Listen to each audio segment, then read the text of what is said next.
খেলার মাঠ থেকে পার্লামেন্ট, স্টেডিয়ামের গ্যালারি থেকে রাজধানীর রাজপথ, নরওয়ের সর্বত্র একটাই উদযাপন, বাইকিং রো, যা শুধু স্টেডিয়ামের গ্যালারি কাঁপায় না, ফিরিয়ে নিয়ে যায় 1000 বছরের পুরনো ইতিহাসে।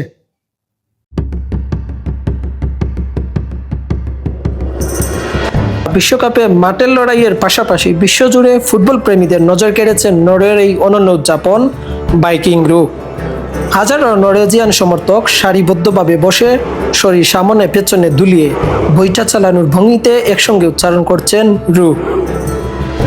প্রথম দেখায় এটি হয়তো সাধারণ একটি উদযাপন মনে হতে পারে, কিন্তু এর পেছনে লুকিয়ে আছে একটি জাতির 1000 বছরের ইতিহাস।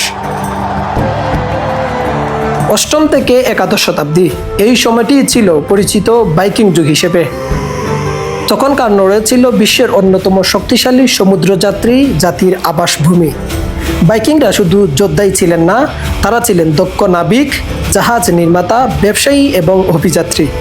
তাদের নির্মিত লংশিপ ছিল সেই সময়ের সবচেয়ে উন্নত সমুদ্রযান, যার সাহায্যে তারা উত্তর আটলান্টিক পাড়ি দিয়ে আইসল্যান্ড, গ্রিনল্যান্ড, এমনকি উত্তর আমেরিকাতেও পৌঁছে গিয়েছিল, যা ক্রিস্টোফার কলম্বাসের আমেরিকা অভিযানের প্রায় 5 শতাব্দী আগের ঘটনা।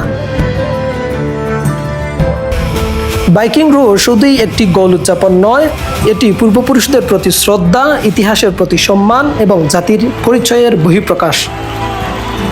এই উদযাপনের একটি নির্দিষ্ট ছন্দও রয়েছে। সবাই পাশাপাশি বসে শরীর দুলতে দুলতে বইটা চালানোর ভঙ্গি করেন। একজন ড্রামার ডুলের তালে ছন্দ তৈরি করেন, আর প্রতি 2 বিট পরপর হাজারো কণ্ঠে একসঙ্গে ধ্বনিত হয় রু। এই ছন্দই মুহূর্তের মধ্যে পুরো স্টেডিয়ামে এক বিশাল বাইকিং জাহাজে পরিণত করে। আজ এই উদযাপন শুধু সমর্থকদের মধ্যেই সীমাবদ্ধ নেই, নরওয়ের ফুটবলাররাও এটিকে নিজেদের পরিচয়ে অংশ বানিয়ে নিয়েছেন। বিশেষ করে অধিনায়ক মার্টিন ওডেগার্ড এবং তারকা স্ট্রাইকার আর্লিং হালান্ড ম্যাচ জয়ের পর সতীর্থদের নিয়ে বাইকিং রো করে বিশ্বজুড়ে কোটি কোটি মানুষের দৃষ্টি আকর্ষণ করেছেন। নরওয়ের সুপরিচিত সমর্থক ওলে ফ্রয়স্টাডকে বাইকিং রো এর উদ্ভাবক এবং জনপ্রিয় করে তোলার কৃতিত্ব দেওয়া হয়। 2026 সালের মার্চে সুইজারল্যান্ডের বিপক্ষে একটি প্রীতি ম্যাচে প্রথমবার সমর্থকদের নিয়ে তিনি এই উদযাপন শুরু করেন। কয়েক মাসের মধ্যেই এটি নরওয়ের ফুটবল সংস্কৃতির অবিচ্ছেদ্য অংশে পরিণত হয়, আর বিশ্বকাপের মঞ্চে পৌঁছে বাইকিং রো ছড়িয়ে যায় পুরো পৃথিবী জুড়ে।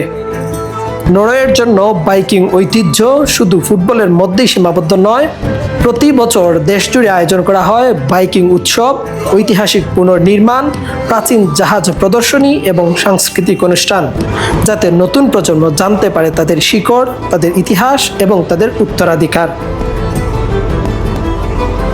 ফুটবল বিশ্বমঞ্চে দাঁড়িয়ে নরওয়ে আবারও জানিয়ে দিচ্ছে তাদের বাইকিংদের ইতিহাস হারিয়ে যায়নি, তা আজও বেঁচে আছে প্রতিটি রোদনির সঙ্গে।